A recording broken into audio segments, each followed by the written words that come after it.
Good morning to all of you. एक बार फिर हम लोग इतिहास के एक महत्वपूर्ण टॉपिक की चर्चा करेंगे, that is known as the main features of Indian philosophy. इसमें हम लोग चर्चा करेंगे कि what is the philosophy and what is the basic nature of Indian philosophy. तो उसमें कुछ महत्वपूर्ण बातें देखते हैं। चलिए, सबसे पहले प्रियम्बल ऑफ द टॉपिक। अगर हम देखें दर्शन, दर्शन का मतलब होता है दृष्टिकोण या मतलब होता है मीमांसा। दर्शन एक बुद्धिसंगत, एक तर्कसंगत, एक रेशनल, एक लॉजिकल, एक एनालिटिकल प्रोसेस होता है। इसके अंतर्गत हम सत्य को उद्घाटित करने का प्रयास करते हैं। हम गूढ़ विषयों, गूढ़ रहस्यों, रहस्यवादी प्रवृत्तियों आदि को जानकर एक वैचारिक आयाम स्थापित करने का प्रयास करते हैं और इसके माध्यम से हम भारतीय संस्कृति सभ्यता के विशिष्ट तत्वों के साथ साथ उसके वैचारिक पक्ष, उसके दार्शनिक आयाम, उसके मीमांसी स्वरूप को समझने का भी प्रयास करते हैं। फिलॉसफी दो शब्दों से बना है। पहला आपका है फिलोस और दूसरा है आपका sophia. Philos, second word is sophia. Philos का मतलब होता है आपका love. Sophia is related to wisdom. It means love for wisdom, मतलब ज्ञान के प्रति समर्पण, ज्ञान के प्रति दृष्टिकोण, ज्ञान के प्रति मीमांसी स्वरूप। इनका व्याख्या जो हम दार्शनिक विचारधारा के अंतर्गत करते हैं। अगर तो वैदिक काल में जाएं तो वैदिक काल में दर्शन के लिए जो शब्द आया है वह है उक्त। उक्त मतलब होता है दर्शन और विचवत्स मतलब ऐसे व्यक्ति होते हैं गूढ़ या रहस्यमयी व्यक्ति, ठीक है, जो लोग महत्वपूर्ण दार्शनिक पक्षों पे, दार्शनिक विचारों पर अनुशीलन करते हैं, परिशीलन करते हैं, गहन अध्ययन करते हैं, वे सब आपके विचवत्स कहलाते हैं। ओके, तो दर्शन का जो दृष्टिकोण रहा है वह हमेशा से ज्ञानात्मक रहा है। हमेशा से उसमें हम किसी गहन नॉलेज, ज्ञान आदि को परिष्कृत करने का प्रयास करते हैं, आदि को परिमार्जित करने का प्रयास करते हैं। भारतीय दर्शन इतना महत्वपूर्ण रहा है कि भारतीय दर्शन के बारे में इलियट ने कहा, वे कहते हैं कि भारतीय दर्शनों के सूक्ष्मता का अवलोकन करने के बाद यूरोप के अधिकांश दार्शनिक स्कूल के बच्चे जैसे लगते हैं। इसका मतलब ये हो गया कि भारतीय दर्शन की जड़ें किस तरह से व्याप्त हैं, भारतीय दर्शन की गहराई किस तरह से है, भारतीय दर्शन में जो अनुशीलन का तरीका रहा है वह कितना ज़्यादा फ्रूटफुल, कितना ज़्यादा वैल्यू बेस्ड और कितना ज़्यादा तार्किक रहा है। ओके, चलिए आगे चर्चा करेंगे हम लोग कि अगर अब आते हैं कि मूल स्वरूप में देखें तो अगर सबसे पहले सोर्सेज ऑफ हिस्ट्री क्या है। भारतीय दर्शन मुख्यतः वेदों से निश्चित होता है। वेदों का जो धार्मिक पक्ष, रिचुअल्स, अनुष्ठानिक पक्ष, जो कर्मकांडी पक्ष था, जो एक प्रकार से कह सकते हैं जो मेटलिस्टिक अप्रोच ऑफ वेदास था, जो वेदों में भौतिक पक्ष था, वह धीरे धीरे बढ़ता हुआ आरण्यक ग्रंथों में जब पहुंचता है तो धीरे धीरे वह प्राप्तिक शक्तियों के प्रति और धीरे धीरे वह एक रहस्यवादी विषय के प्रति आकर्षित होने लगता है। तो वह भौतिक पक्ष जो है धीरे धीरे वह एक मीमांसी स्वरूप प्राप्त करने लगता है और जब वह उपनिषद दर्शन में पहुंचता है तो उपनिषद दर्शन में वह एक महत्वपूर्ण विचारधारा के रूप में, एक महत्वपूर्ण दृष्टिकोण के रूप में हमारे सामने प्रस्तुत होता है, जिसमें ब्रह्म, आत्मा जैसे महत्वपूर्ण विषयों पे चर्चा होती है। महत्वपूर्ण दार्शनिक पद्धतियों को समझने का प्रयास इसके माध्यम से आता है। इसीलिए कहा जाता है कि भारतीय दर्शन का बीजारोपण वेदों से होता है, जो आरण्यक ग्रंथों में जाकर धीरे धीरे वह अंकुरित होना शुरू होता है, और जब उपनिषद ग्रंथ में पहुंचता है तो वह जाकर पुष्पित हो जाता है। हाँ, और उसके बाद जब वह वेदांत दर्शन में शंकराचार्य के अंतर्गत आता है तो वह धीरे धीरे क्या होता है, एक वृक्ष बन जाता है। तो एक पूरी जो इसकी कंस्टिट्यूटिव आर्डर आपका है, जो एक ज्ञानात्मक प्रक्रिया की है, वह हमको इनमें दिखाई देती है। भारतीय दर्शन का के बारे में जो मूल आपका स्रोत है, वह मूल स्रोत आपका मुख्यतः वेद हैं, उपनिषद हैं,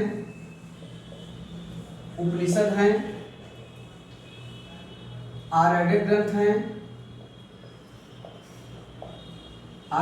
हैं, भगवद गीता है, और प्रस्थान त्रयी 3 ग्रंथों का एक समुच्चय है जिसे कहते हैं प्रस्थान त्रयी, जिसमें आपका आता है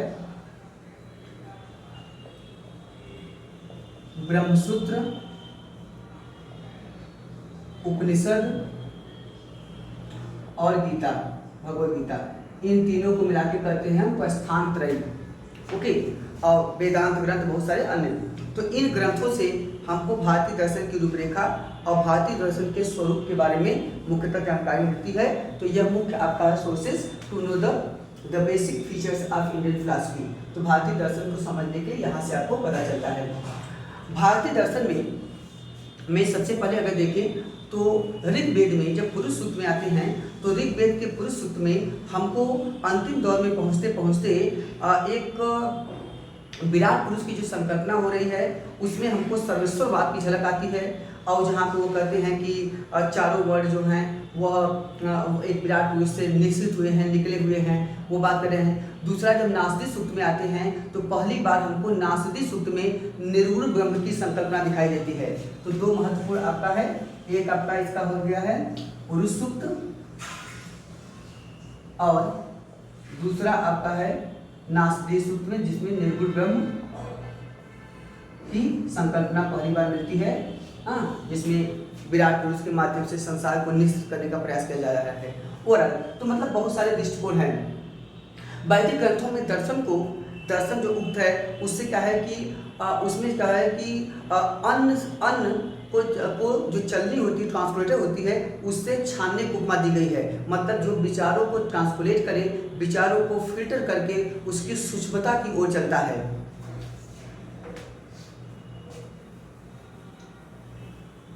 चलिए अगला देखते हैं। तो आपका सोर्सेज हो गया। अब आते हैं कि main features of Indian philosophy क्या है। भारतीय दर्शन है क्या, भारतीय दर्शन की मूल विधा क्या है। भारत में जितने दार्शनिक संप्रदाय का विकास हुआ उनमें से यद्यपि थोड़ी बहुत मात्रा में अगर देखें तो विभेद भी मिलता है। कुछ के फंडामेंटल विभेद में डिफरेंसेस भी हैं, कुछ के वैचारिक डिफरेंस भी हैं, बहुत सारे रिचुअल्स भी अलग हैं। बट अगर देखें तो कुछ ऐसे बेसिक सिंड्रोम्स हैं, कुछ ऐसे महत्वपूर्ण सामान्य लक्षण हैं, आधारभूत लक्षण हैं, जो लगभग सभी दर्शन में कमोबेश प्राप्त हो जाते हैं, जो उसका एक बेसिक स्ट्रक्चर या एक जनरल पर्सपेक्टिव आपके सामने उपस्थित करते हैं, जिसे हम भारतीय दर्शन की मूल विशेषता के रूप में जानते हैं। भारत में जितने भी दार्शनिक संप्रदायों का विकास हुआ, उन्हीं से वैचारिक आयाम जो निकल के आता है, उसी को भारतीय दर्शन की विशेषता के रूप में देखते हैं। तो भारतीय दर्शन में अगर देखें तो सबसे महत्वपूर्ण बात यह है कि भारतीय दर्शन में एक 2 तरफा विचारधारा दिखाई दे रही है, जिसे आप कह सकते हैं पहला विशेषता है बाइपोलर आइडियोलॉजी ऑफ फिलॉसफी। तो बाइपोलर आइडियोलॉजी ऑफ फिलॉसफी क्या है, 2 ध्रुवीय। जो आपका बाइपोलर आपका आर्डर है वो कहता है कि यहाँ पे 2 परंपराएं हैं। एक परंपरा आपका आ रही है थेस्टिक और दूसरा आ रहा है एथेस्टिक। मतलब पहले आपका गया थेस्टिक फिलोसॉफिकल थॉट्स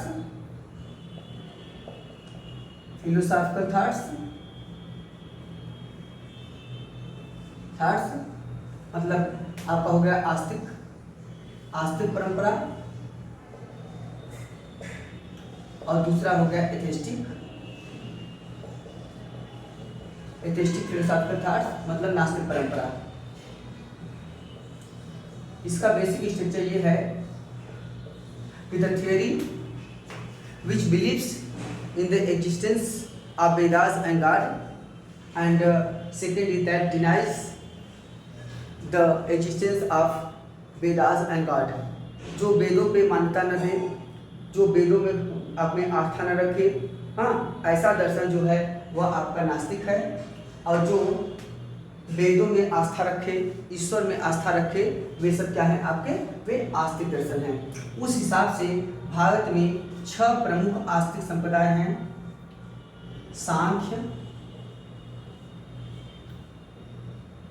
सांख्य, जिसके प्रवर्तक हैं आपके कपिल मुनि, दूसरे आपके हैं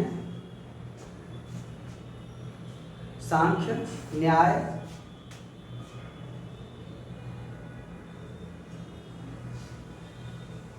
सांख्य है, न्याय है, तीसरा आपका योग दर्शन है, चौथा आपका मीमांसा है,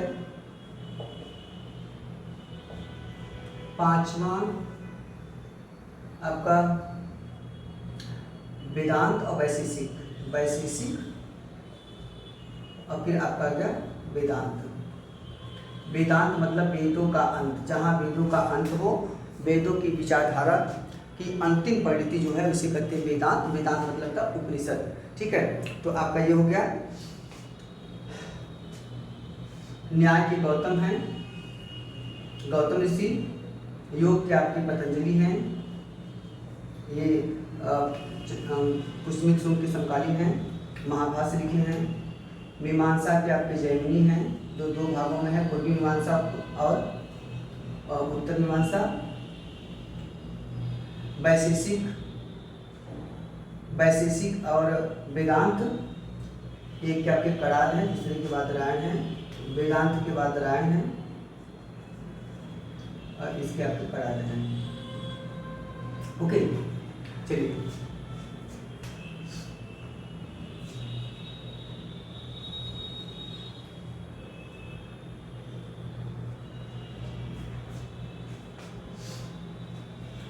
तीसरा जो आपके एथेइस्टिक परंपरा है नास्तिक दर्शन में 3 प्रमुख हैं, जैन, बौद्ध और चारवाक। चारवाक दर्शन जो लोकायत दर्शन से निकला है, जिसके प्रथम संस्थापक हैं आपके बृहस्पति। बौद्ध आपके महात्मा बुद्ध, गौतम बुद्ध। जैन के महावीर स्वामी, ऋषभदेव, 24 तीर्थंकर आदि। ठीक है, बृहस्पति से निकलता है, बाद में इसको चारवाक आगे बढ़ाते हैं, तो चारवाक आ गए। ये दर्शन जो है जो भौतिक तत्वों की व्याख्या करता है, भौतिक तत्वों पे बल देता है। यह जो भौतिकवाद का जो भारत में पहली बार जो प्रकरण होता है, वह आपका जो अजीत के कंबली आते हैं, उनको प्रथम भौतिकवादी विचारक माना जाता है भारत का। चलिए उसकी चर्चा आगे करेंगे हम लोग आस्तिक और नास्तिक परंपरा में। तो ये आपके 2 परंपराएं हैं, हाँ, जिनमें कुछ बहुत चीज़ें जो हैं कॉमन हैं, और उसके बाद कुछ चीज़ें जो हैं वो आपके जिसमें डिफ्रेंशिएट भी करते हैं। और तो ये तो आपका एक हुआ कि इसमें 2 तरह की विचारधारा हमको देखने को प्राप्त हो रही है, लेकिन फिर भी कई बातों पे दोनों में जो है वह सामंजस्य देखने को प्राप्त हो रहा है। चलिए, एक तो ये हो गया पहला लक्षण। सेकेंड बनाते हैं, दूसरा है यूनिवर्सलिज्म, सार्वभौमिकता। भारतीय दर्शन जो है वह सार्वभौमिक है। Universalism is the next basic syndrome of Indian philosophy. सार्वभौमिकता, यूनिवर्सलिज्म, इसका मतलब हो गया कि भारतीय दर्शन जो है उसका स्वरूप क्या है, सार्वभौमिक है। वह राष्ट्रव्यापी के साथ साथ विश्वव्यापी दृष्टिकोण का है। वह दर्शन जो है भारत में वसुधैव कुटुंबकम की जो अवधारणा आती है, जिसके बारे में आप शिव पुराण आदि में साक्ष्य प्राप्त पा रहे हैं, वो जो अवधारणा है वो सब हमको यहाँ पे देखने को प्राप्त हो रही है। तो हमने कहा कि जो वसुधैव कुटुंबकम की अवधारणा आई वह आपको मिल रही है, वह पहली बार मिल रही है आपके महाउपनिषद में, महाउपनिषद, और फिर मिल रहा है आपका हितोपदेश में। हितोपदेश प्रदेश में वसुधैव कुटुम्बकम की अवधारणा आ रही है। ये क्या है? इसका मतलब है आपका पहला है वसुधैव कुटुम्बकम, इसमें है पहला वसुधा। वसुधा मीन्स होता है अर्थ और पृथ्वी या संसार, वसुधा। दूसरा है इव, इव मीन्स होता है के समान, लाइक। और तीसरा आपका होता है कुटुम्बकम, कुटुम्बकम इसका मतलब होता है एक्सटेंडेड और लार्ज फैमिली, एक विस्तारित परिवार की संकल्पना व्यक्त करता है, जिसे वर्तमान में ग्लोबलाइजेशन, भूमंडलीकरण के रूप में आप देखते हैं। इसमें समस्त विश्व को, समस्त संसार को एकीकृत करके, इंटीग्रेटेड करके, यूनिफाइड करके एक परिवार की अवधारणा स्थापित करते हुए उनमें सामाजिक और सांस्कृतिक समरसता, जो एक सोशल एंड कल्चरल हार्मनी स्थापित करने का प्रयास करके सभी के लिए, समस्त मानवता को एक मानते हुए सबके कल्याण की कामना की गई है। इसीलिए हमारे ग्रंथों में, पहले प्राचीन ग्रंथों में मिलता है सर्वे भवन्तु सुखिनः सर्वे सन्तु निरामयाः। हाँ, तो मतलब शुरू से ही हमारे यहाँ जो है समस्त संसार को एक परिवार मानने की अवधारणा रही है, जो कि वर्तमान में भूमंडलीकरण की अवधारणा और आपका ग्लोबलाइजेशन के दौर में एक जो ग्लोबल विलेज का कंसेप्ट है उसके रूप में हम लोग देख रहे हैं।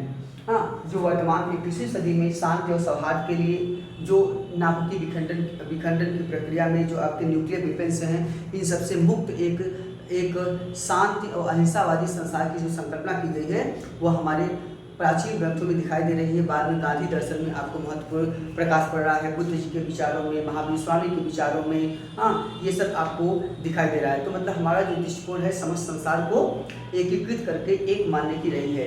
तो ये यूनिवर्सलिज्म महत्वपूर्ण एक हमारे यहाँ विशेषता है। अगला आता है शाश्वत सत्य की अनुभूति, realisation of the eternal truth. Realisation of the eternal truth ये है कि हम लोग भारतीय दर्शन में, चाहे आस्तिक हो नास्तिक परंपरा, हम लोग का एक दृष्टिकोण जो है वह शाश्वत सत्य का रहा है।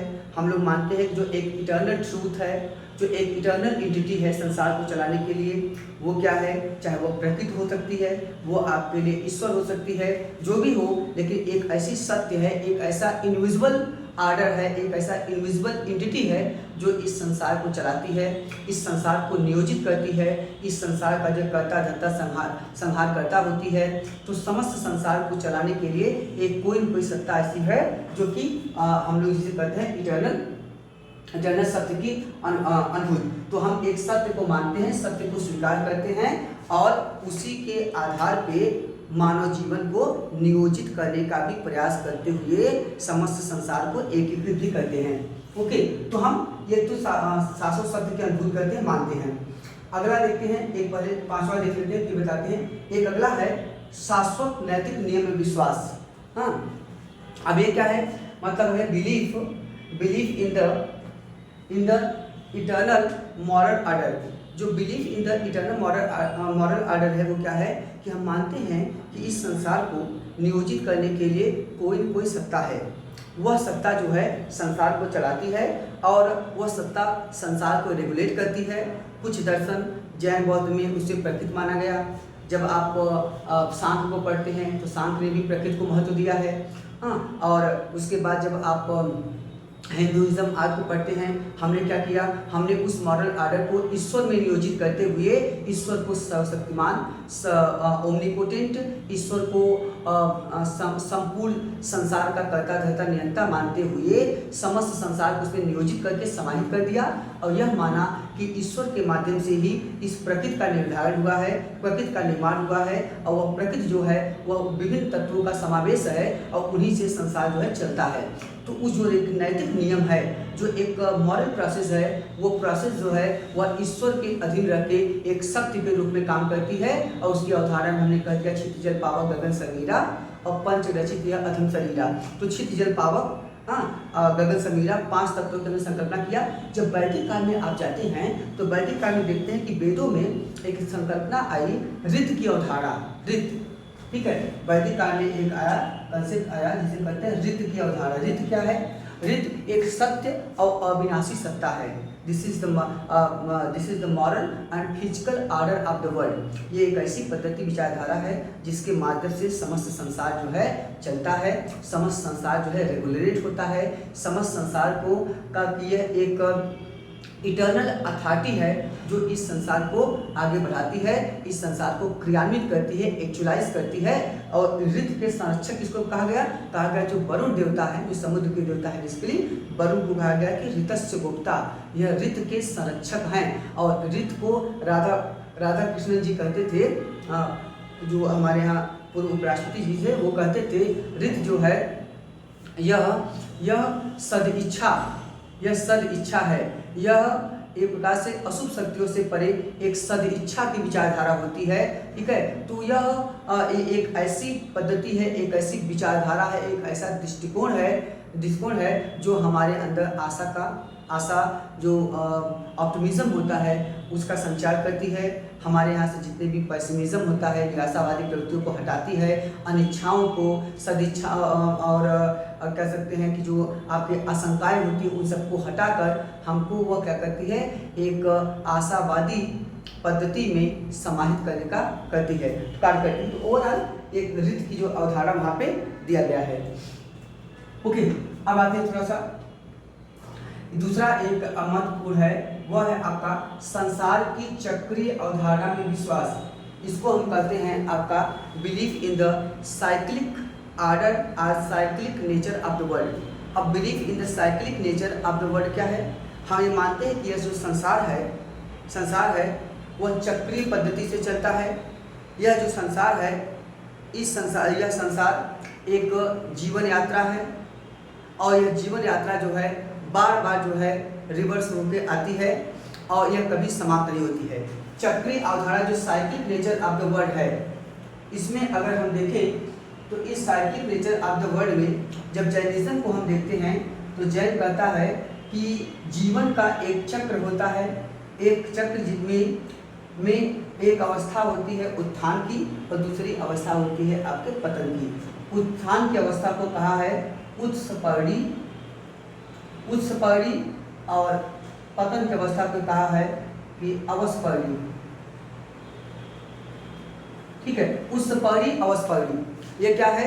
मतलब एक अवस्था में जो है यह आपके ये चक्रित जो नेचर चलता है संसार का, उसमें उत्थान और पतन की प्रक्रिया सतत रूप से चलती रहती है। इसी से संसार चलता है, इसी से जीवन चलता है।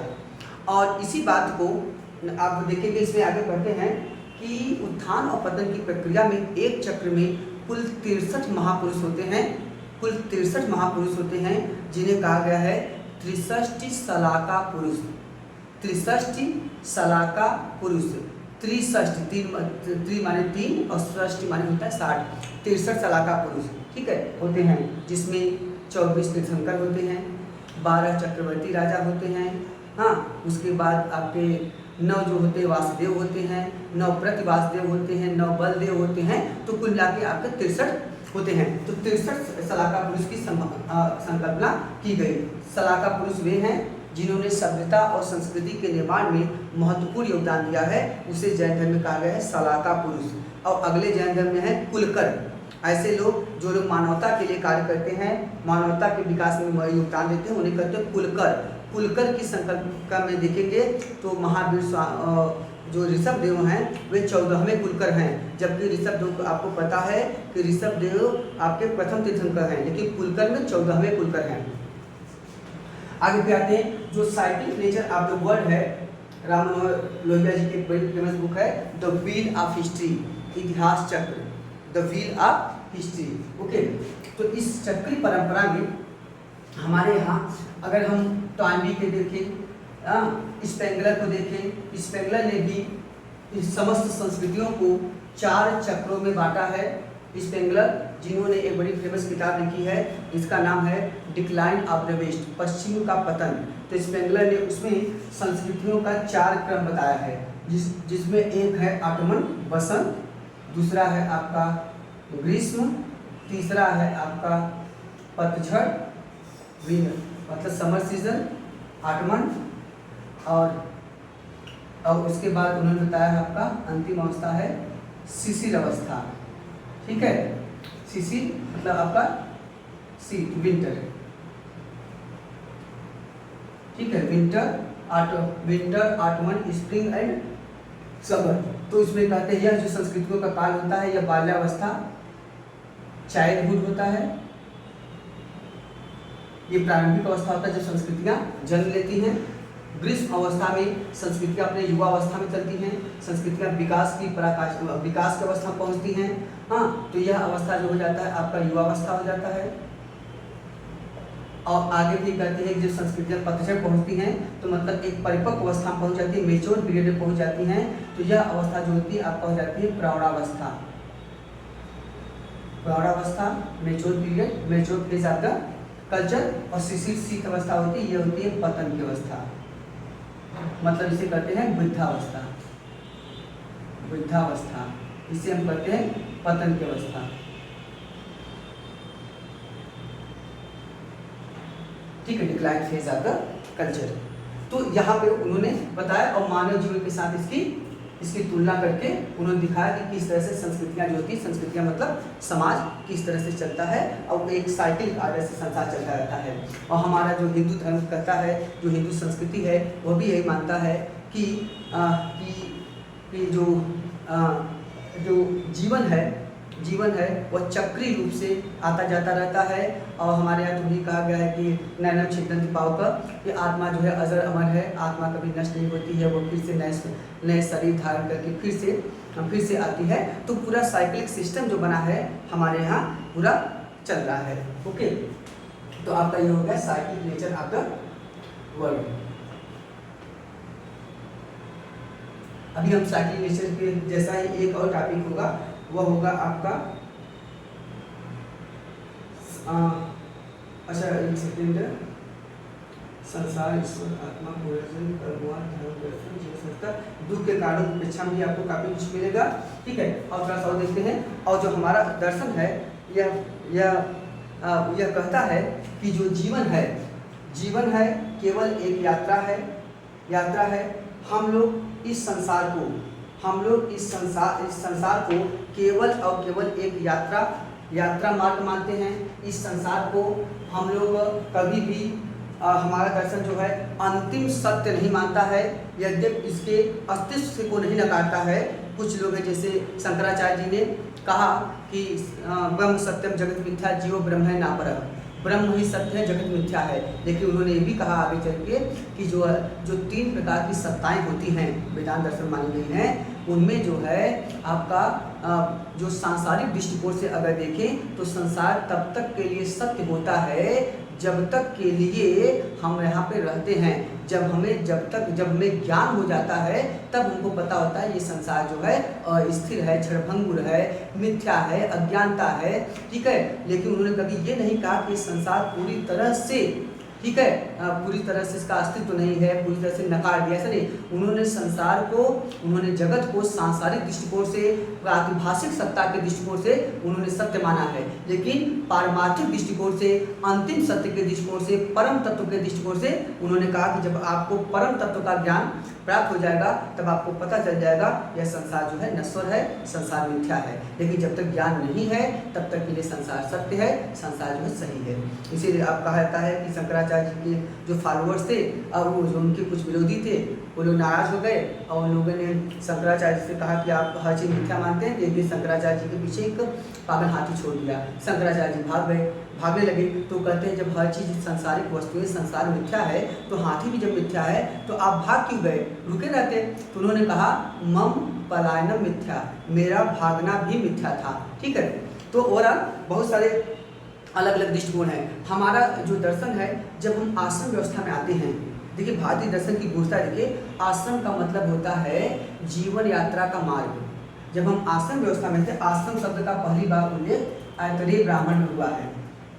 ठीक, आश्रम का मतलब होता है जीवन यात्रा का मार्ग। इसके माध्यम से प्राचीन व्यवस्थाकारों ने, स्मृतिकारों ने, इन लोगों ने मानव जीवन को 4 फेजेस में बांटते हुए उन्होंने 4 यात्राओं का विधान किया, जिसमें कंसेक्यूटिव आर्डर में एक स्टेप पार करते हुए हम अंततः जो है आध्यात्मिक ओरिएंटेशन, जिसे आप कहते हैं स्पिरिचुअल अभिमुखीकरण, हम एक अंतिम अपेक्स पॉइंट जिसे कहते हैं आपका स्पिरिचुअल एरा, या कर सकते हैं आप जिसे कि जो एक आध्यात्मिक शांति और सुख का क्षेत्र होता है वहाँ प्रवेश करते हैं, जो हमारे जीवन का अंतिम लक्ष्य होता है। और इसीलिए हमने क्या किया, हमने आश्रम व्यवस्था के अंतर्गत हमने 4 आश्रम की संकल्पना किया, जिसमें से 3 आश्रम का जो है जो सरोकार है वह इस जीवन से है, और अंतिम आश्रम का सरोकार जो है वह आध्यात्मिक जीवन, पारलौकिक जीवन से दिखाई देता है। ओके, आश्रम 3 आश्रम आए हैं पहली बार छांदोग्य में, चौथा आश्रम संन्यास पहली बार आया है तांड ब्राह्मण में, चारों आश्रम पहली बार आया है जबाल उपनिषद में। ओके, तो इसके माध्यम से इसी तरह जब हम पुरुषार्थों का विधान करते हैं तब हम पुरुषार्थों में भी क्या करते हैं, धर्म अर्थ काम मोक्ष, तीन जो है पुरुषार्थ वो इस जीवन से संबंधित हैं, और चौथा जो पुरुषार्थ है हमारे आध्यात्मिक जीवन, हमारे पारलौकिक जीवन, वह एक जो इमॉर्टल लाइफ है उसको और इंगित करता है। ठीक है, तो हमने क्या किया, हमने अपने चक्री अवधारणा में हमने संसार और आध्यात्मिक जगत जिसे पारलौकिक जगत कहते हैं दोनों को समायोजित करने का प्रयास किया, दोनों में एक अन्योन्याश्रित संबंध, इंटर ओवन रिलेशनशिप स्थापित करने का भी इसके माध्यम से प्रयास हमने किया है। ठीक है, हमने कहा कि हमने जगत की जो शाश्वत चीज़ों में विश्वास किया, लेकिन जगत को हमने चक्री माना। जगत जो है वह जगत में जो कुछ वस्तुएं हैं वह आती जाती रहती चक्री रूप से चलती हैं। इसीलिए आप देखे होंगे जो महात्मा बुद्ध जी प्रथम उपदेश दिए, जब उनको ज्ञान प्राप्त हुआ, संबोध प्राप्त हुआ, जिसका उल्लेख मिलता है सिंहनाद सूत्र में। उसके बाद वे बोधगया से आगे बढ़े, लेकिन उनको बिहार में आजीवक संप्रदाय के विरोध के कारण स्थान नहीं मिला। वे चले आए सारनाथ, जिसको कहते हैं मृगदाव या जिसको कहते हैं आप ऋषि पत्तन, यहाँ आ गए, और यहाँ पर उन्होंने क्या किया, अपना जो प्रथम उपदेश दिया जिसे कहते हैं धर्मचक्र प्रवर्तन। ओके, और यहीं पर गढ़वाल वंश में आगे रानी हुई, रानी कुमार देवी, जिन्होंने बुद्ध जी के सम्मान में एक अभिलेख यहाँ पे लगवाया, जिसका नाम है सारनाथ जिन प्रतिमा लेख।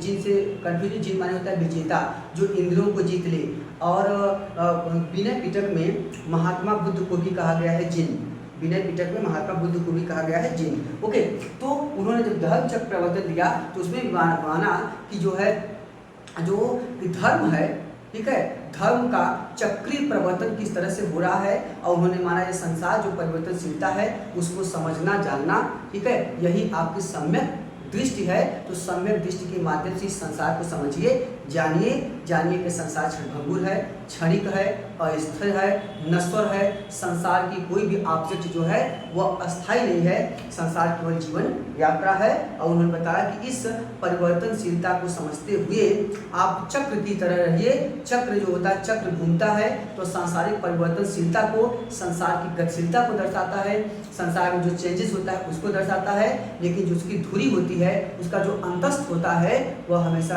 स्थिर रहता है, शाश्वत रहता है। तो आप व्यक्ति को, जो व्यक्तित्व है या है, जिसे हिंदुइज्म में कहते हैं आत्मा, क्योंकि बुद्ध तो आत्मा मानते नहीं, तो आत्मा या मतलब जो अंतस्थ है उसे धुरी की तरह स्थिर रहना चाहिए, शाश्वत रहना चाहिए, हर परिवर्तनशीलता को स्वीकार करते रहना चाहिए, और जीवन के वास्तविक स्वरूप को समझना चाहिए। यही आपका धर्म चक्र प्रवर्तन है, ठीक है। और इसी को देखे होंगे भगवद गीता कहता है कि व्यक्ति को हर स्थिति में स्थित प्रज्ञ संभावी होना चाहिए। स्थित प्रज्ञ का सिद्धांत दिया कि मतलब आप उचित अनुचित हर स्थिति में एक जैसे रहिए, हाँ, हर्ष विषाद की स्थिति में भी एक जैसे रहिए, बहुत ज़्यादा परिवर्तन ना आए, और जीवन की वास्तविकता को समझने का प्रयास कीजिए।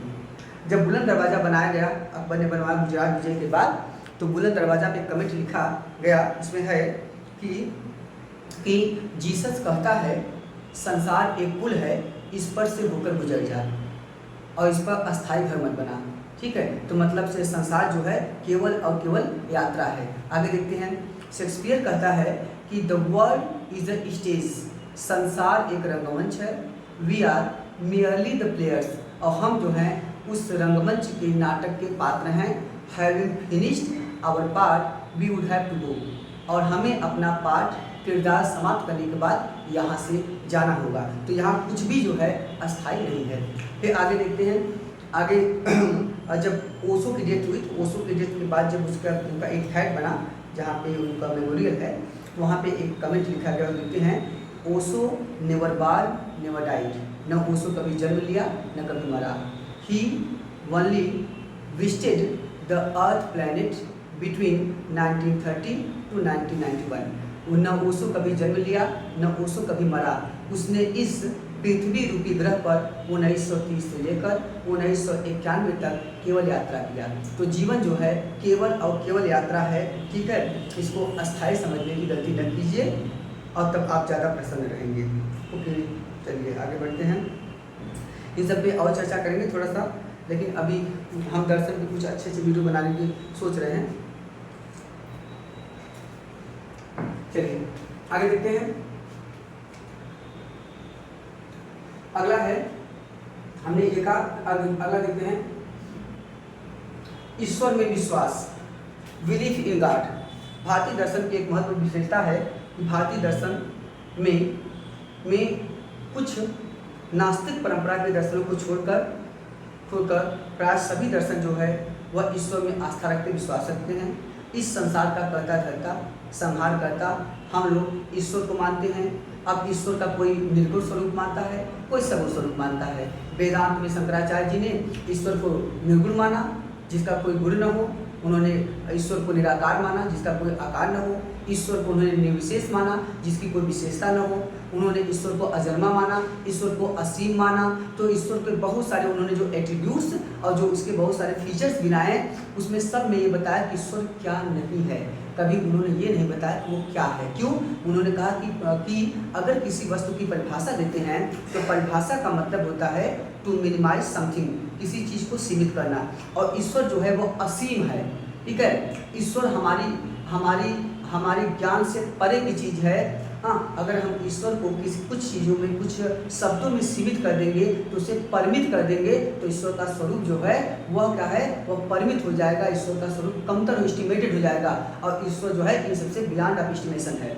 हाँ, तो उन्होंने कहा कि ईश्वर अजन्मा है, ईश्वर निराकार है, ईश्वर निर्विशेष है, ईश्वर असीम है, ठीक है। तो ब्रह्म के लिए सब कुछ बातें उन्होंने कहा, और उन्होंने कहा इसलिए ब्रह्म को, ठीक है, क्यों? क्योंकि कहा कि ब्रह्म ही एकमात्र सत्य है, और वह आत्मा और ब्रह्म जो दोनों हैं, दोनों एकीकृत हैं, एक हैं, दोनों एक दूसरे से परे नहीं है, दोनों ही एक, चाहे आत्मा कर लीजिए चाहे ब्रह्म कर लीजिए। वो आत्मा ब्रह्म आपको तब तक अलग अलग दिखता है जब तक आप में सांसारिकता और अज्ञानता रहती है। जैसे आप में ज्ञान का प्रसार होगा, जैसे ज्ञानी आप बनेंगे, आपको एहसास हो जाएगा कि इस संसार में जो है कुछ भी सत्य नहीं है। ये सांसारिक वस्तुएं जो हैं वो क्षणभंगुर हैं, कुछ समय के लिए हैं, शॉर्ट टर्म्ड हैं, टेम्परेरी हैं, और जो एकमात्र सत्य है वही है आत्मा और वही है ब्रह्म, ठीक है। तो इसीलिए करते हैं मृत्यु के बाद आपको अपने वास्तविक स्वरूप का एहसास हो जाएगा, और वही आपके आत्म साक्षात्कार ही ब्रह्म साक्षात्कार होगा, जिसे इस्लाम वालों ने कह दिया अनहलक मैं ही ब्रह्म हूँ, और इसमें और वेदांत में कह दिया अहम ब्रह्मास्मि, ठीक है। अनहलक शब्द का प्रयोग किया ख्वाजा मंसूर हल्लाज ने। तो ओवरऑल तो मतलब बहुत सारे अपने अपने दृष्टिकोण हैं जिन पे चर्चा हुई। तो ईश्वर में लगभग हमने ईश्वर को कर्ता धर्ता माना, ईश्वर में हम लोग अलग अलग आस्था रखा। कुछ लोग सगुण उपासक हैं तो उनकी बात अलग है, निर्गुण उपासक हैं तो अलग बात है। तुलसीदास जी कहते हैं सिया राम मैं सब कुछ जाना, वो वे सर्वेश्वरवादी हैं, ईश्वर में सब कुछ देख रहे हैं, सब में ईश्वर को देख रहे हैं। और उसके बाद जो हमारा दर्शन है वो क्या कर रहा है, वो अस्तित्व की एकता की बात कर रहा है कि सब कुछ एक ही ब्रह्म से ईश्वर से निकला है, अस्तित्व की एकता की बात करता है। और इस्लाम उसी को वहदतुल वजूद में देखता है, वहदतुल वजूद का सिद्धांत अलाउद्दीन सिंगानी का सिद्धांत है। अस्तित्व की एकता करता सब जो है एक ही प्रकाश के पुंज है। वो प्रकाश जो पुंज है कहाँ से निकलता है, अल्लाह से निकलता है। मोहम्मद साहब से पूछा गया कि अल्लाह कहाँ थे, उन्होंने कहा कि अल्लाह जो है वो वो कहें कि भाई संसार से पहले अल्लाह कहाँ थे, तो कहें संसार वो अल अमा में थे। पूछे अल अमा क्या है, कह रहस्यवादी संसार है अल अमा, तो कहा कि वहीं पे थे। ठीक है, ओवरऑल तो हमने वहदत वजूद बात किया। आगे चलकर आगे चल के एक दूसरा सिद्धांत आया जिसे कहते हैं आपका वो सरहिंदी का सिद्धांत आया जिसे कहते हैं वहदतुल शुहूद। शुहूद माने होता है प्रत्यक्षवादी। वहदतुल शुहूद का सिद्धांत, वहदतुल शुहूद। ठीक, यह जो है ये सरहिंदी का है, सरहिंदी का है और वह है अलाउद्दीन सिमनानी का सिद्धांत है। शंकराचार्य मानते हैं वहदतुल वजूद को, संसार का समस्त जो है समस्त जीव है सब एक ही ब्रह्म से निकला है, एक ही ब्रह्म में समाहित है, एक ही ब्रह्म है और कुछ नहीं है, आत्मा ब्रह्म एक है। अस्तित्व की एकता की बात कर रहे हैं। और यहाँ पे रामानुज जो हैं वो वहदतुल शुहूद की बात कर रहे हैं सरहिंदी की तरफ। वो कह रहे हैं कि जबकि ईश्वर जो है नियंता है, ईश्वर सर्वशक्तिमान है, ईश्वर हर वस्तु का कारण है। हाँ, ईश्वर हर संसार का नियंता है, ईश्वर संसार को सृजित करता है, संसार को बनाया है। इसलिए सांसारिक वस्तुएं जो बनाई गई हैं, चाहे मनुष्य हो चाहे जो, वे ईश्वर नहीं हैं, बल्कि ईश्वर से नीचे हैं। वे अगर ईश्वर स्वामी है तो ये सेवक हैं। दोनों का जो संबंध है, ठीक है, वह उपनिषद दर्शन की तरह तादात्म्यवादी एकीकरण का है, लेकिन दोनों में स्वामी और सेवक का हमेशा विभेद है। दोनों एकीकृत नहीं है, एक नहीं है। और शंकराचार्य कहते हैं दोनों एक हैं, अलग अलग नहीं है। ठीक है, दर्शन बहुत गूढ़ है। अगला देखिए, आत्मा की सत्ता में विश्वास। Bharat belief in the soul theory. Belief in soul theory की बात करें तो भारत के बहुत सारे दर्शन दार्शनिक जो संप्रदाय हैं उनमें से कुछ जो है आत्मा की सत्ता को मानते हैं, कुछ नहीं भी मानते हैं। लेकिन उसके बाद भी अगर देखा जाए तो कुछ चीज़ों पे सभी में एकीकरण की प्रवृत्ति पाई जाती है। एक कहते हैं आत्मा और ब्रह्म के संदर्भ में जो पहली विचारधारा आई वो उपनिषद दर्शन में आई,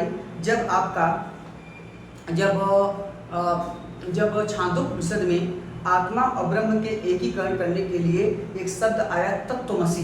तत्त्वमसि मतलब तत्व, मतलब तुम ही हो।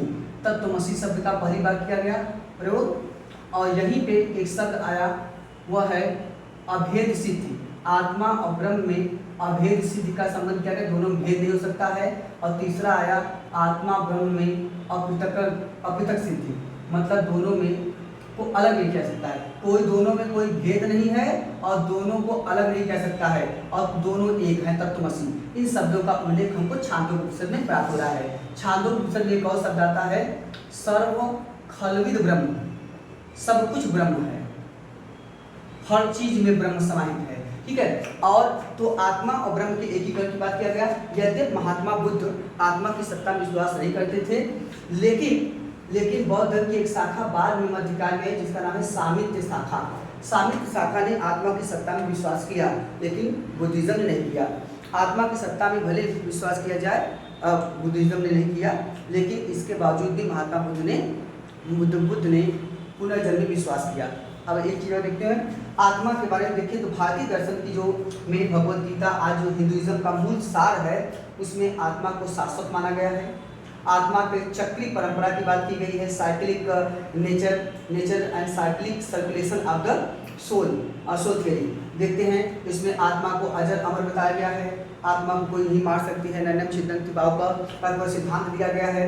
हाँ, तो आत्मा को शाश्वत माना गया है, स्थिर माना गया है। आत्मा बार बार नए नए शरीर लेकर धारण करती है, तो आत्मा को मानते हुए आत्मा के साथ ब्रह्म को एकीकृत करने का प्रयास किया गया है। आत्मा के साथ ब्रह्म को का तादात्म्य संबंध स्थापित करने का प्रयास किया गया है। ओके, तो हमको मतलब आत्मा ब्रह्म के बारे में बहुत सारी जानकारियाँ यहाँ पे प्राप्त हो रही है।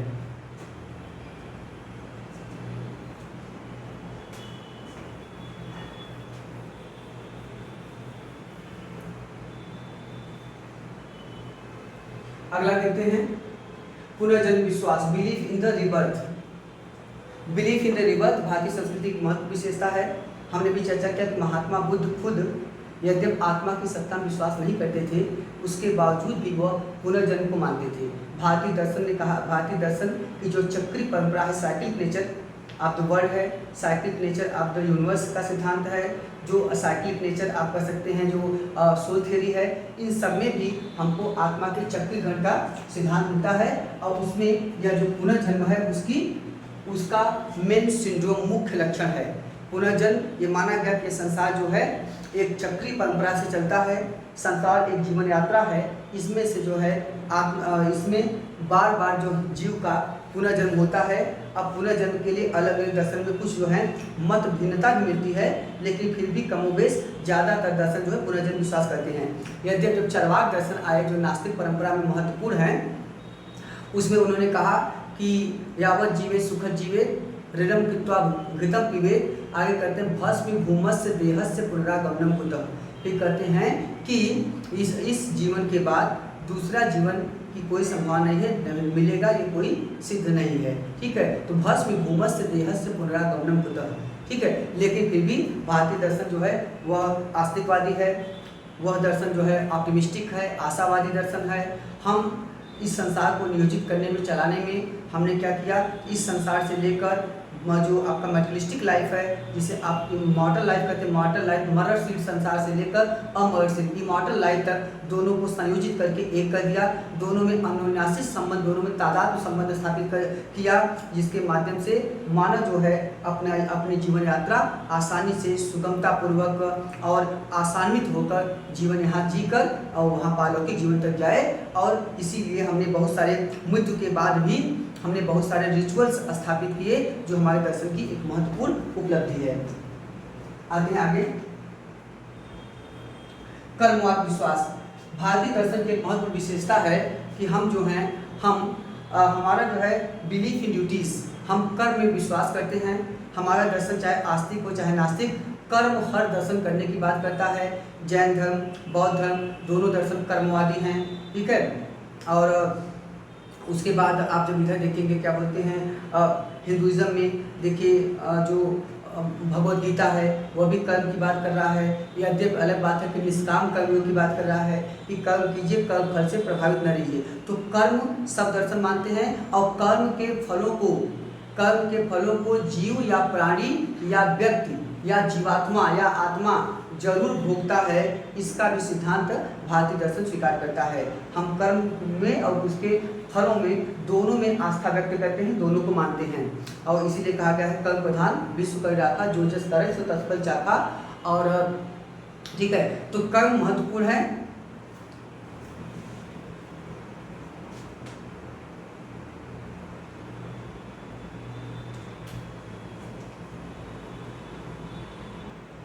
चलिए कर्म पे बहुत अच्छा बता देते हैं। हितोपदेश का एक श्लोक है, उद्यमेन ही सिद्धंति कार्याणि न मनोरथे न ही सुप्तस्य सिंहस्य प्रविशन्ति मुखे मृगा। मतलब है जिस प्रकार सोते हुए सिंह के मुख में स्वयं मृग प्रवेश नहीं करता, उसी प्रकार केवल इच्छा रखने से सफलता नहीं प्राप्त होती है। अपने कार्य को सिद्ध करने के लिए मेहनत भी करनी पड़ती है। तो आपको उद्यम करना चाहिए, बिना उद्यम के, बिना प्रयास के आपको कुछ भी प्राप्त नहीं होगा। एक अंग्रेजी कहावत है, नो पेन नो गेन। तो इसलिए कुछ भी गेन करने के लिए आपको पेन कष्ट करना पड़ेगा, आपको कार्य करना पड़ेगा। चलिए ठीक है, आते हैं। अगला है धर्म और दर्शन का समन्वय। भारतीय दर्शन की एक अन्य महत्वपूर्ण विशेषता है कि भारतीय दर्शन में धर्म और दर्शन दोनों को समायोजित कर दिया गया है। ऐसा नहीं है कि भारतीय धर्म अलग हो और दर्शन अलग हो, दोनों का दृष्टिकोण जो है वह एकीकृत कर दिया गया है। धर्म के कुछ पक्ष जो उसमें कर्मकांडी हो सकते हैं, कुछ उसके अनुष्ठानिक रिचुअल्स हो सकते हैं, उनका स्वरूप आपको भौतिक हो सकता है, भौतिक जीवन संबंधित हो, जैसे यज्ञ करना, व्रत करना, तप करना, उपवास करना। लेकिन इस यज्ञ, तप, व्रत, उपवास में जो वैचारिक पक्ष है वह दर्शन है। तो इसलिए धर्म दर्शन दोनों को समायोजित करके एक भारतीय संस्कृति का विकास किया गया और साथ ही साथ एक दार्शनिक रूपरेखा का भी निर्धारण भारतीय दर्शन में किया गया, जो इसकी महत्वपूर्ण विशेषता है। अगला पे जीवन की सहजता। तो आपको धर्म और दर्शन का समन्वय, synthesis of religion and philosophy. अगला आ जाइएगा जीवन की सहजता, नेचुरलनेस ऑफ लाइफ। हमारा जो दर्शन है वह नेचुरलनेस ऑफ लाइफ में विश्वास करता है। इसका मतलब है कि हम लोग जीवन को सहज रूप से लेते हैं। जीवन में बहुत ज़्यादा टेंशन के रूप में या जीवन को बहुत ज़्यादा बहुत ज़्यादा अपेक्षाओं के रूप में न लेकर, बहुत ज़्यादा बोझ के रूप में न लेकर, बल्कि हम जीवन को एक प्रकार से उसे सहज दृष्टिकोण से समझने जानने का प्रयास करते हैं। ठीक है, तो बहुत कुछ चीज़ें ऐसी हैं जिनको जहाँ जरूरत नहीं है वहाँ हम अनावश्यक तर्क तक नहीं करते हैं। और हिंदुइज्म दर्शन का तो मूल विशेषता ये है कि हम लोग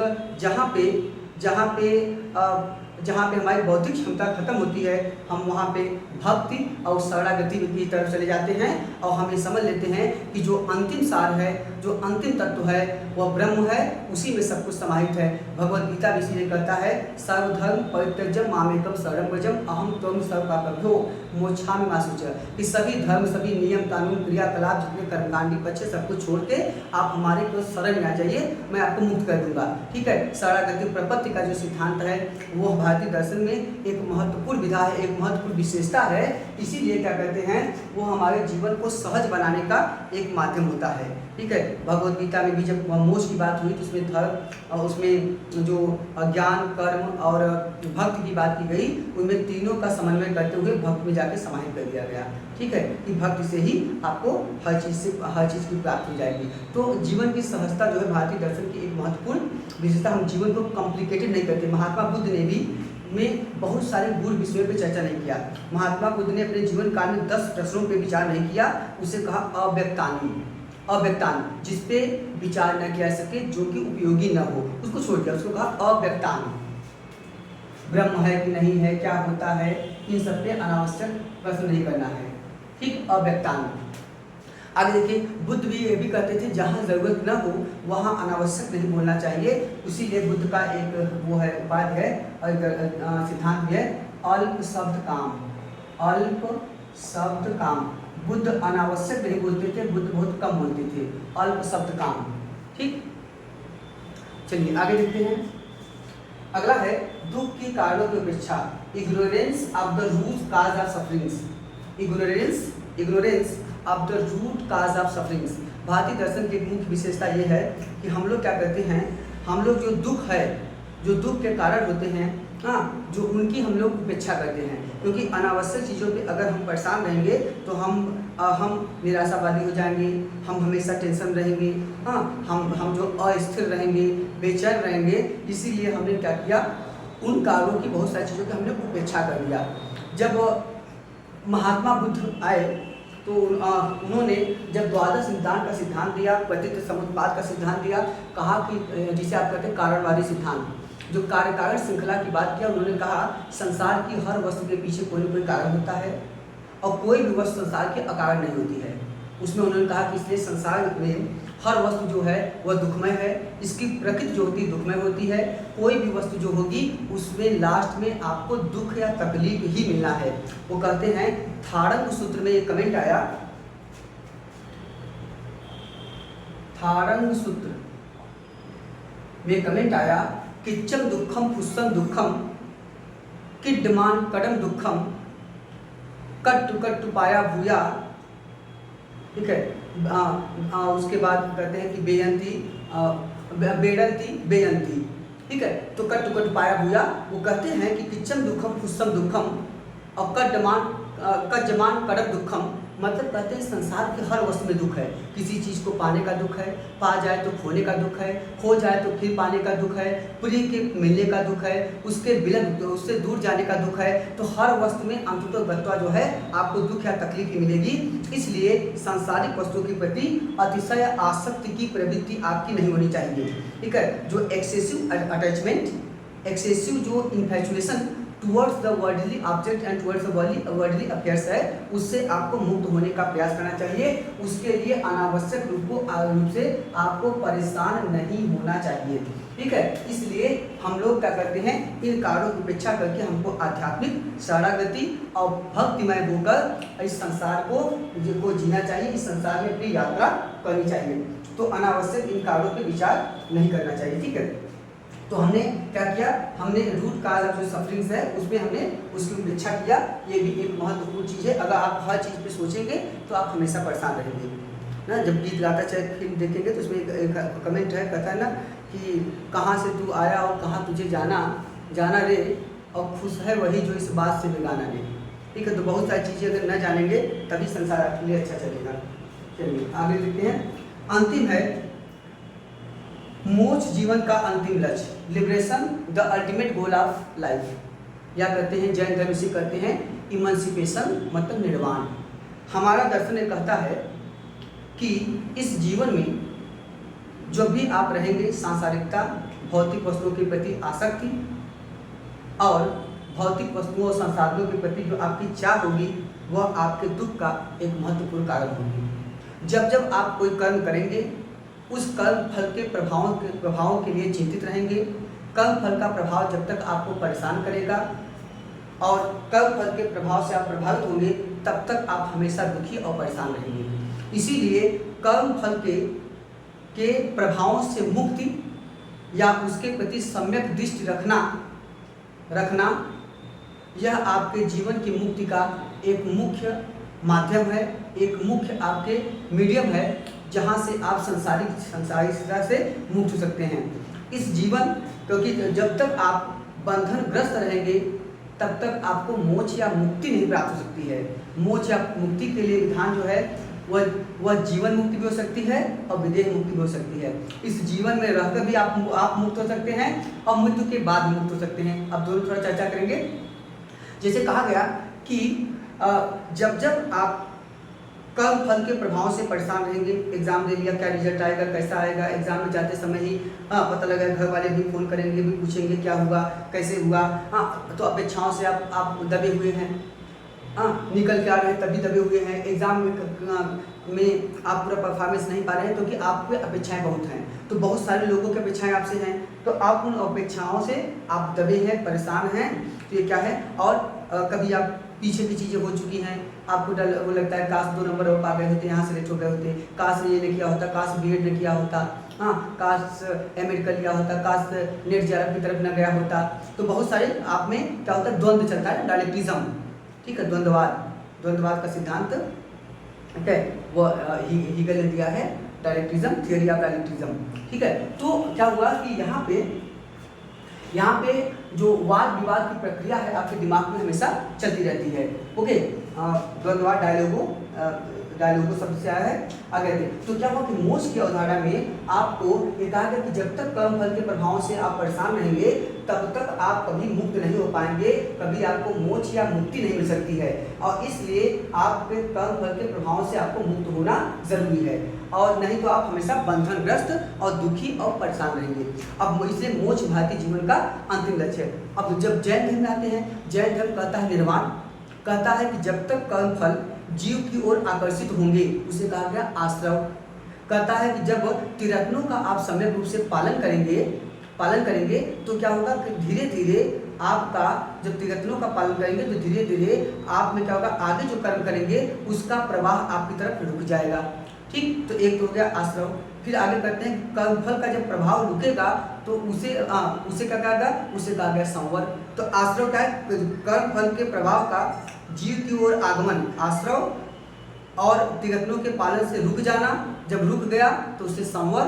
और जो पहले का कर्मफल का प्रभाव आप पे व्याप्त हो गया है 10-20 साल 5 साल पहले की मैटर, जिसको लेकर दुखी हैं आप, जब वो धीरे धीरे व्रत तप योग ध्यान से समाप्त होगा तो उसे कहेंगे निर्जरा।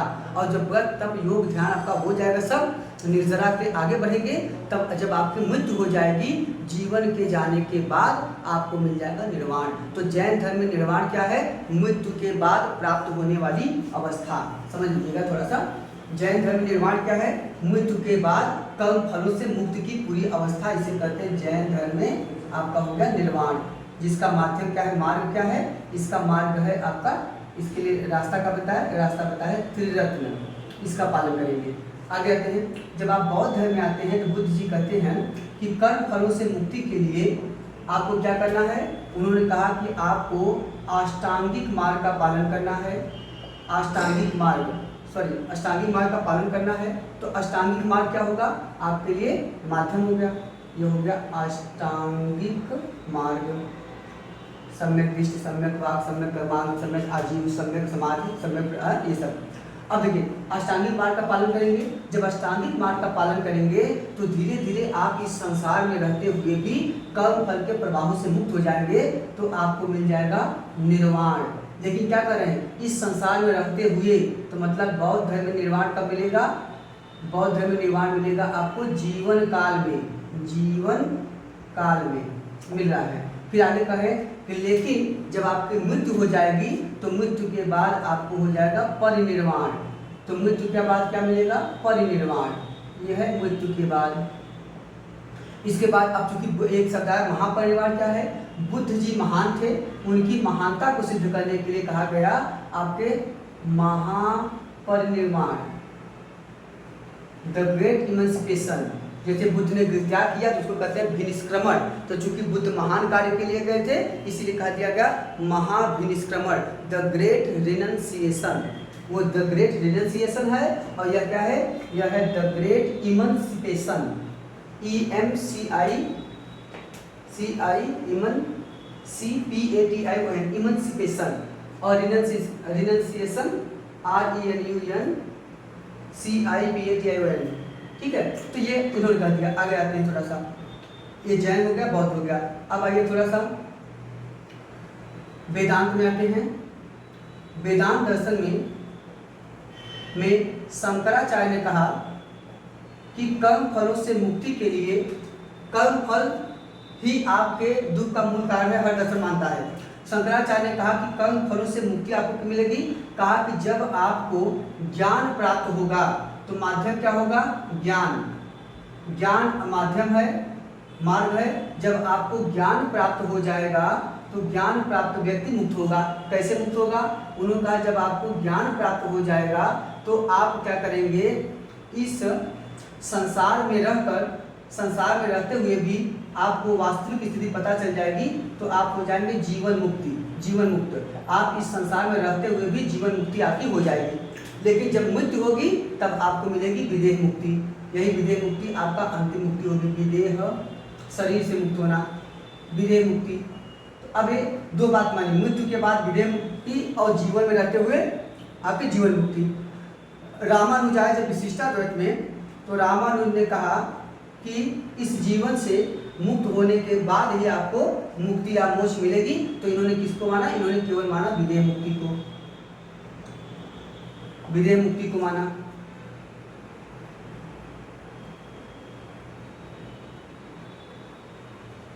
ओके, रामानुज, हाँ ये हो गया। आगे से चर्चा करें, वेदांत हो गया। अब आते हैं थोड़ा सा भगवद गीता, जो हिंदू दर्शन का मूल सार है। गीता में कहा गया कि आपको कर्म फल से मुक्त होने के लिए इस संसार में रहते हुए आपको निष्काम मार्गी होना है। तो निष्काम मार्ग क्या है? निष्काम मार्ग जो है यह आपका क्या है? माध्यम है, रास्ता है। निष्काम मार्ग, कार्य कीजिए, उसके प्रभाव से मुक्त रहिए, उसके प्रभाव से चिंतित न रहिए, उसके प्रभाव से अप्रभावित रहिए, स्थित प्रज्ञ रहिए। ठीक है, हाँ। तो ऐसे कंडीशन में आप निष्काम मार्गी हो जाएंगे। निष्काम मार्गी हो जाएंगे तो आपको क्या हो जाएगा कि जब निष्काम मार्गी रहेंगे तो आप इस संसार में रहते हुए क्या करेंगे? स्थित प्रज्ञ हो जाएंगे। आप हर स्थिति में समान रहेंगे, आपको कोई प्रॉब्लम नहीं आएगी। लेकिन जब आपकी मृत्यु हो जाएगी, हाँ, तो उसके लिए क्या कहा? उसके लिए मार्ग क्या है? कहा कि इसके बाद निष्काम कर्म कहाँ से पाएंगे? कहा कि आपको ज्ञान मार्ग, कर्म मार्ग और भक्ति मार्ग, तीनों आपके लिए आवश्यक है। लेकिन अगर ज्ञान और कर्म मार्गी आप नहीं भी हैं, उसके बावजूद भी आप भक्ति पूर्वक ईश्वर में समर्पण कर दीजिए, शरणागति कर दीजिए। हाँ, भक्ति शब्द पहली बार आया है श्वेताश्वर उपनिषद में। श्वेताश्वर उपनिषद में भक्ति शब्द आया है। भारतीय इतिहास में 9 प्रकार की भक्ति, जिसको कहते हैं नवधा भक्ति।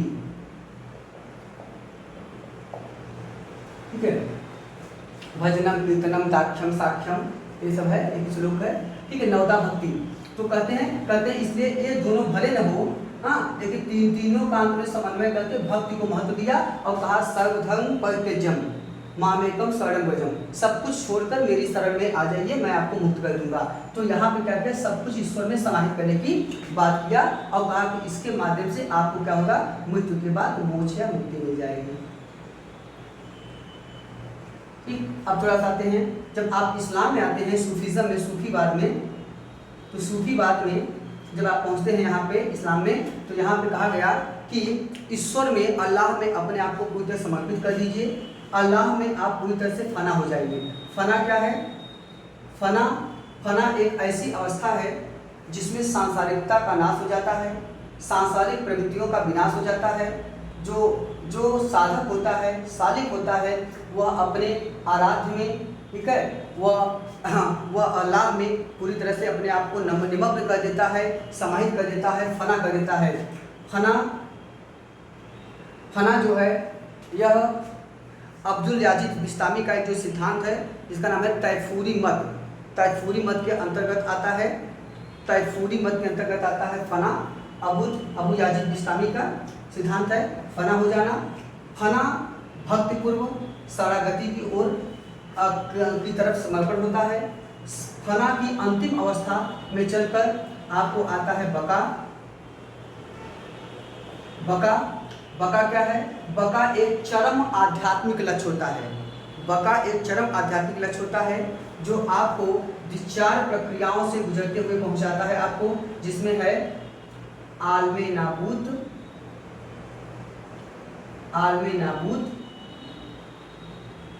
आलमे मलकूत, आलमे हादूत और आलमे लाहूत। आलमे नाबूत जो होता है, यह भौतिक जगत से आपको मुक्त करता है। आलमे मलकूत जो होता है, यह रूह जगत से आपको मुक्त करता है। आलमे हादूत जो होता है, यह एक रहस्यवादी जगत होता है। और आलमे लाहूत जो अंतिम होता है, यह क्या होता है? एक अंतिम और अनंत सुख की स्थिति होता है। अनंत सुख, अनंत ज्ञान, ठीक है, की स्थिति होता है। वह अंतिम स्थिति होता है जब आप अल्लाह में समर्पित हो जाते हैं।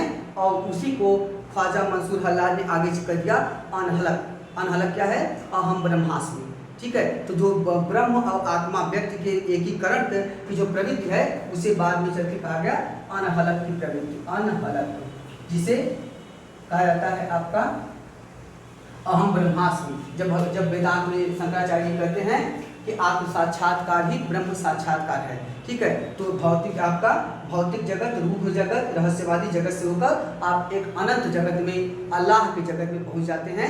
वही आपके जीवन का अंतिम सार, वही आपके जीवन का अंतिम उद्देश्य होता है। तो विभिन्न दर्शनों में जो जीवन की संकल्पना की गई है, वह एक चक्रीय अवधारणा से गुजरते हुए, एक जीवन यात्रा से गुजरते हुए अंततः आपको ईश्वर में समर्पित करके इस जीवन के दुखों से, इस जीवन की सांसारिकता से, मटेरियलिस्टिक लाइफ से आपको मुक्त करके एक चरम आध्यात्मिक अवस्था में ले जाती है, जिसे इस्लाम बका और फना के रूप में व्यक्त करता है, जिसे जैन धर्म जो होता है आपका अनंत चतुष्टय के सिद्धांत में आपको व्यक्त करता है, जिसमें अनंत ज्ञान, अनंत वीर्य, अनंत समाधि, अनंत इन सब का उल्लेख करके आपको बताता है। और यहाँ पे तो मतलब अलग अलग दर्शन में अलग अलग बातें हैं। तो जैन धर्म में निर्वाण मृत्यु के बाद मिलता है, बौद्ध धर्म में मृत्यु के बाद परिनिर्वाण मिलता है, वेदांत दर्शन में मृत्यु के बाद विदेह मुक्ति मिलता है, उसके बाद गीता में मृत्यु के बाद मोक्षा मुक्ति मिलता है, और इस्लाम में मृत्यु के बाद आपके बका मिलता है, फना और बका की अंतिम अवस्था। तो मतलब हर दर्शन जो मानता है इस जीवन में यही है, ईश्वर के प्रति शरणागति करके आप इस संसारिकता से मुक्त होके आप चरम आध्यात्मिक लक्ष्य और अंतिम लक्ष्य प्राप्त कर सकते हैं, जहां जाके ईश्वर से आपका एकाकार हो जाएगा। ओके, तो इस प्रकार अगर देखें तो भारतीय दर्शन जो है वह एक महत्वपूर्ण दर्शन है, जो पूरे विश्व को एकीकृत करके, पूरे विश्व को एक वसुधैव कुटुंबकम की अवधारणा में स्थापित करते हुए सबको समभाव से सामाजिक समरसता स्थापित करते हुए एक विश्व को एक वसुधैव कुटुंबकम की अवधारणा में आत्मसात करने का प्रयास करती है। वर्तमान के 21वीं सदी में भारतीय दर्शन के जो सत्य अहिंसा के सिद्धांत हैं, भारतीय दर्शन में जो जीवन की सहजता है, जो भारतीय दर्शन में जीवन का दृष्टिकोण है, वह समस्त मानवता के लिए ग्राह्य, कल्याणकारी और सभी के लिए इमिटेबल है। ओके, तो बहुत सारे महत्वपूर्ण विशेषताएं हैं भारतीय दर्शन जो है जीवन को इस संसार से लेकर पालौकिक संसार तक एक करके मनुष्य को सुकून से, मनुष्य को सार्वभौमिक तरीके से, मनुष्य को वैल्यू बेस्ड तरीके से जीवन जीने के लिए अभिप्रेरित करता है, जो भारतीय दर्शन की मूल विशेषता में समाहित है। इसीलिए टी.एस. इलियट ने कहा कि भारतीय दर्शनों की गहनता और सूक्ष्मता देखने के बाद यूरोप के अधिकांश विद्वान स्कूल के बच्चे जैसे लगते हैं। Thank you to all of you.